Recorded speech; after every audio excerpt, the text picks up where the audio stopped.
been taking big steps down memory lane, and one of the big moments for us was Millrose 2022. Do you remember that one?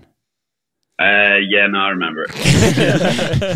And I mean, the race itself was an amazing race, but it was more all the comments and the back and forth that happened after the race that we spent time reminiscing about. How do you look back on that that time period, and in particular, a certain outclassed comment that may have slipped out of someone's mouth?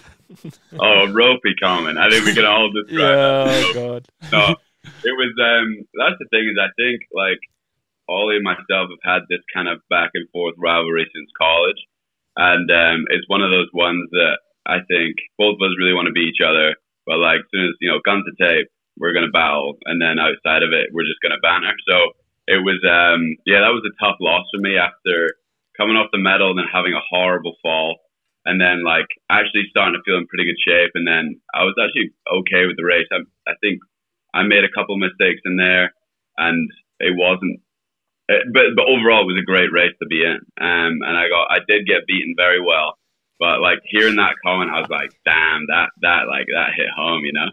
So, do you want to explain yourself to him? I don't know if you've ever had the platform to explain yourself to Josh's face. Face to face. Face to face or camera to camera.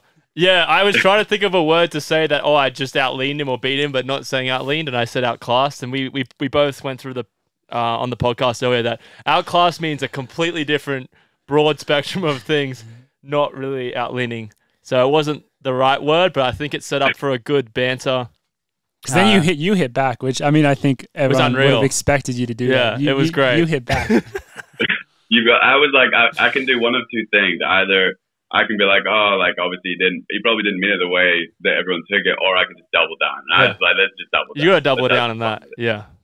Nah. But overall, it was a good race. Good meet overall as well. Yeah. And I don't know, I guess I'm talking to Ray about Millrose now, and I'm like trying to make the decision between mile or 2 miles. So yeah. 2 miles. Well, you've won both. Have you won both? You won the 3K I've never last run the year. mile. I think I've been second in the mile like 3 times. Okay. 2 times. Okay. So maybe it's time to. I mean, you're world champ now, bud. You're world champ, so it's probably a big headline if you're running that mile. That's what I would say. Hopefully that appearance fee goes up slightly from last year. But, I think I got 0 last year, to be fair. I think I got nothing to run the 3K, so it has to go up from there. Yeah. You would hope so. You'd hope so. How do you feel about, people say the hardest year of your career is the year after your best year.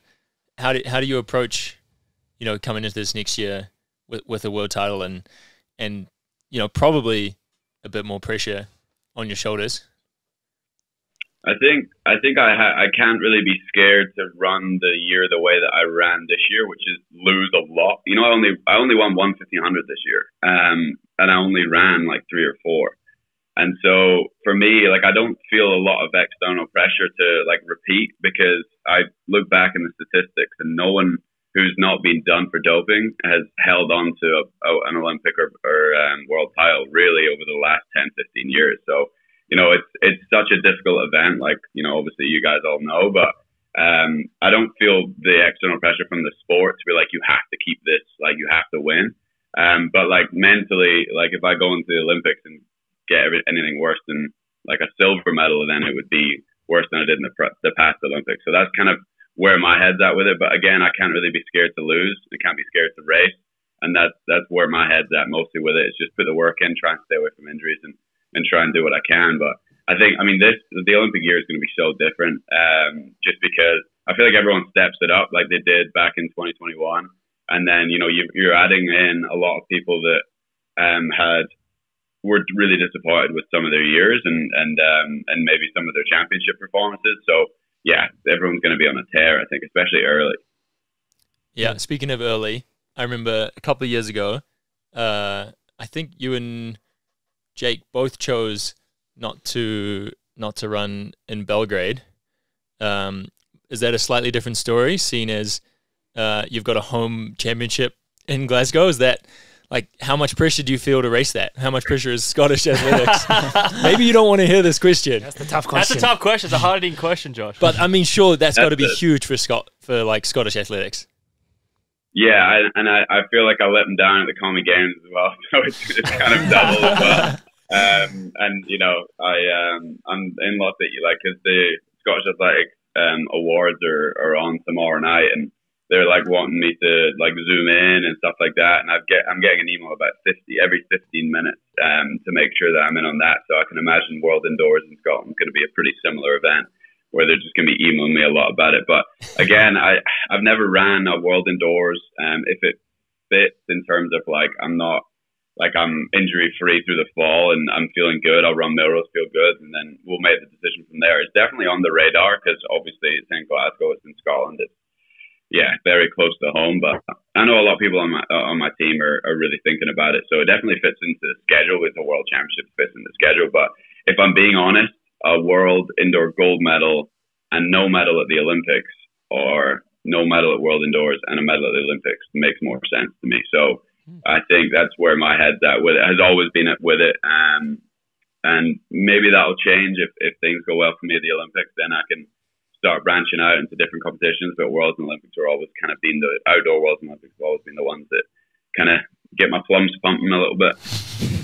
I guess it's kind of easy to say afterwards after you like win Worlds or everything, but it's like everything you do seems very thought out and intentional, and you do a great job at prioritizing, you know, which races you want to do, which is not it's not easy to choose, like we're talking about right now. Like, of course you want to go run World Indoors at home. Like, that sounds amazing, but it's like, yeah, you understand what your priorities are, and I think that's something that is really cool. And one of the other things that was really interesting that you talked about in that same podcast episode was all the stuff about the diet and the do you call it a diet or having a chef? I'm not sure. But the funniest thing was I didn't see your post-race interview after Worlds, but then all over Instagram and like on the socials, I just saw everyone like posting about like Josh has a chef, Josh, all this stuff. But it was really cool to hear you like talk about it more than on the podcast. Is that something that is now like, yeah, every year I'm going to try and do like have a chef and take that stuff more seriously because obviously you had so much success with it? Yeah, I think, you know, again, people like, it's the same with all of us. Like, interviewers find the small, like, detail that they want to talk to you about and, like, trying to expose about something. And that was, like, a big thing. Like, one of the, I think Jonathan Gold was, like, running down the media things and being like, so, tell me more about this thing. What were you? What weight were you? What weight do you normally? I'm like, dude, come on. And, but, like, it did make a big difference in terms of injury and illness. I think was one of the biggest things for me is, you know, going into 2022, I don't think my body was as resilient as it had been or it should have been. Because, you know, trying to get into, you know, PB shape, trying to be, you know, running all these hard workouts, I probably wasn't fueling properly. And so, yeah, hired on a chef for the prep camp for Worlds, and I've kept her on. I'll probably keep her on for full time now. So she's cooking for me still now. It just helps. I think it takes the guessing game out of things. Our nutritionist works really closely with her, and you know, I have fun now and again. But I think for when we're building this training up, it just allows me to kind of follow a path where I'm also not getting too skinny or I'm getting too fat. It's always a nice little in between. But yeah, I don't know. I like to invest in what we're doing. Like I guess we're the business, and that's a nice little write off for me. So it's good. Oh man, I want a chef now. Yeah, I'm starting to think Where of do I get one of those? ideas to set up a coffee club chef. Maybe would you have for lunch, Ollie? McDonald's. Hey, no, this is Coffee Club 100. I'm celebrating. Yeah. No McDonald's for the next 2 What days. are you celebrating every other day when you eat McDonald's? Waking up in the morning. We have Dylan Making eat my bed. McDonald's here Fortnite every day. It works for some people. I mean, for me, like, I ate a lot of McDonald's after the Olympics, and I could not get that weight off, man. I was huge. And I just can't do it. It just, my body doesn't react well to anything, apparently. So I get it tight from the boys for that. So good. I wish I could do it, man. So good. My question is, are you going to run another half marathon? I was going to ask the same thing. Is that in the cards? Because it looks like, I mean, it was chatter in our gym when we saw the result of that half marathon for you, and we're like, shit, should we be doing that as well? Is that the plan? Yeah, we're discussing which half to run now because we have a couple of people on the team that have like bonuses for half. So we were trying to find one that had like an official time. Another downhill one, right? Course. Pardon? Another downhill one, right? Listen. Was it downhill? Listen, net downhill, sure, I'll give you net downhill. But to be honest, it was so hard. And like, if you guys ran, like, I don't know if you guys have raced a half before, but if you race a half, like, it's not tiring, but your legs will, like, my legs in the last 2 miles were just ready to buckle. Yeah. And so the downhill makes it so much worse, like the pounding. So yeah, we're discussing it right now, but I'm guessing we'll probably run San Diego again because it means that we have a benchmark for what we were in December of last year. But I'm trying to get more people in it. I think the Tin Man guys are up for it. I get a text like every 2 weeks from Drew Hunter being like, San Diego? And I'm like, yeah, man, San Diego. So if you guys are up for it, San Diego, December 18th.